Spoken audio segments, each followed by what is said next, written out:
Bonjour à tous et bienvenue pour ce deuxième tutoriel sur le réalisme. Mister, I'm out of beat.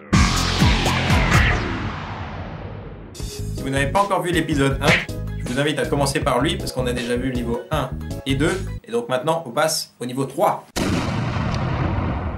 On arrive cette fois à un niveau assez compliqué puisqu'on va plus avoir de repères du tout. On va utiliser comme repère ce qu'on aura déjà dessiné. Je m'explique. Si on a déjà dessiné un œil, on va se repérer par rapport à ça pour pouvoir dessiner le nez. Et pour nous aider, on va utiliser une technique issue du dessin en 3D. Donc quand on recopie une personne ou un espace réel. Vous avez peut-être déjà vu des mecs en train de dessiner avec un crayon dans la main et le bras tendu. Et ben c'est parce qu'en fait ils sont en train de mesurer. Prenez le bout du crayon comme point de départ et mesurez avec votre pouce pour avoir le point 2. Et vous pouvez ensuite reporter la distance sur le dessin. C'est bien sûr approximatif, mais ça permet de mesurer très rapidement. On va donc utiliser ce principe pour placer nous-mêmes les repères importants. Grâce à ces repères, on va pouvoir tracer rapidement et grossièrement une première esquisse qu'on va affiner par la suite. Oui, parce que c'est plus facile, à mon avis, de tracer d'abord grossièrement une ligne et de l'arranger après jusqu'à ce qu'elle soit juste, plutôt que de la faire tout de suite parfaitement. On va donc commencer par mesurer les contours du visage pour pouvoir en tracer la forme.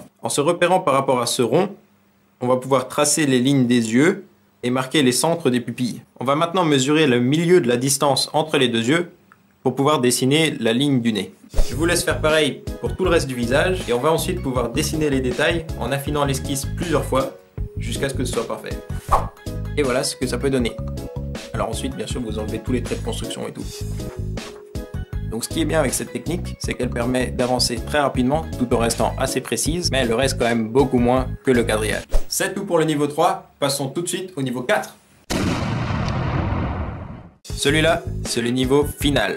Celui qui est le plus difficile, celui qui paraît impossible, celui que je n'arrive pas. D'ailleurs, je pense pas qu'il y ait des gens qui y arrivent vraiment, ou alors très peu. Cette technique du niveau 4, c'est la technique d'utiliser aucune technique. Simplement recopier. Comme ça. Et à mon avis, c'est pas possible de recopier assez parfaitement pour faire vraiment du réalisme. Si vous voulez quand même essayer, faites comme dans le niveau précédent, sauf sans mesurer. Commencez par tracer le plus de lignes de repères possible et affinez petit à petit chaque trait. Encore plus petit à petit que dans le niveau 3, jusqu'à ce que ce soit le mieux possible. C'est en général comme ça que font les portraitistes dans les capitales, parce que si on est bon, ça permet quand même de faire un dessin ressemblant, mais pas précisément comme le modèle, et le gros avantage, c'est que ça peut être réalisé très rapidement. Alors vous vous demandez sûrement pourquoi je vous parle de cette technique, si je sais même pas l'utiliser moi-même. Eh bien c'est parce qu'on en aura quand même plus ou moins besoin, et je vous explique ça dans la conclusion. Pour conclure, j'aimerais vous expliquer pourquoi je vous ai appris ces 4 techniques différentes. On va utiliser plutôt un mélange de toutes les techniques pour pouvoir être à la fois précis et rapide. On va utiliser cette fois un quadrillage très grand. Faites simplement une croix pour séparer la feuille en 4 carrés identiques. On va ensuite utiliser le crayon pour mesurer plutôt que l'équerre, comme on a vu au niveau 3, mais mesurer vraiment juste les points importants qui vous permettront de faire une première esquisse. Et pour affiner cette esquisse, on va pouvoir le faire comme dans le niveau 4, puisque cette fois on a quand même un quadrillage pour nous aider. D'ailleurs, vous pouvez affiner le quadrillage aux endroits où vous avez un peu de mal et où vous avez besoin de plus de repères. Et même, n'hésitez pas à utiliser le décalcage, mais cette fois, juste pour une très petite zone comme un œil ou une oreille. Et voilà comment je fais mes croquis. Alors ça n'a rien d'universel et c'est maintenant à vous de trouver vos préférences. Maintenant que notre croquis est fini, on va pouvoir passer à l'ombrage pour le rendre plus vivant. Mais avant, je vous montrerai et je vous expliquerai tout le matériel dont vous aurez besoin dans la prochaine vidéo.